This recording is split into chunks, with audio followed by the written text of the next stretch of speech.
আমি আর আমার ভাই যাচ্ছিলাম ভেরিতে। তো এক পাশে কলা আর এক পাশে শস্য চাষ করেছে। সো এখান থেকে ঢুকতে হবে। তো ফাইনালি আমরা ভেরিতে পৌঁছে গেছি। এই দেখো ভেরি, এখানে কিন্তু দুটো ভেরি। তো এই দেখো লেবু গাছ, এখানে ছোট্ট একটা কিউট লেবু আছে দেখো। আর তো এক পাশে হচ্ছে ভেরি আর এক পাশে হচ্ছে বিল, তো এর মাঝখান দিয়ে যেতে হয়। তো একটা নৌকা এসে বসলাম। এই যে হচ্ছে সেই নৌকাটা। তো এই যে হচ্ছে গিয়ে বিল। তো দেখো তোমরা কতটা সুন্দর, দুটো কচুরি ফুল। আমি আর আমার ভাই যাচ্ছিলাম ভেরিতে। তো এক পাশে কলা আর এক পাশে শস্য চাষ করেছে। সো এখান থেকে ঢুকতে হবে। তো ফাইনালি আমরা ভেরিতে পৌঁছে গেছি। এই দেখো ভেরি, এখানে কিন্তু দুটো ভেরি। তো এই দেখো লেবু গাছ, এখানে ছোট্ট একটা কিউট লেবু আছে দেখো। আর তো এক পাশে হচ্ছে ভেরি আর এক পাশে হচ্ছে বিল, তো এর মাঝখান দিয়ে যেতে হয়। তো একটা নৌকা এসে বসলাম।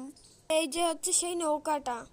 তো এই যে হচ্ছে গিয়ে বিল। তো দেখো তোমরা কতটা সুন্দর, দুটো কচুরি ফুল।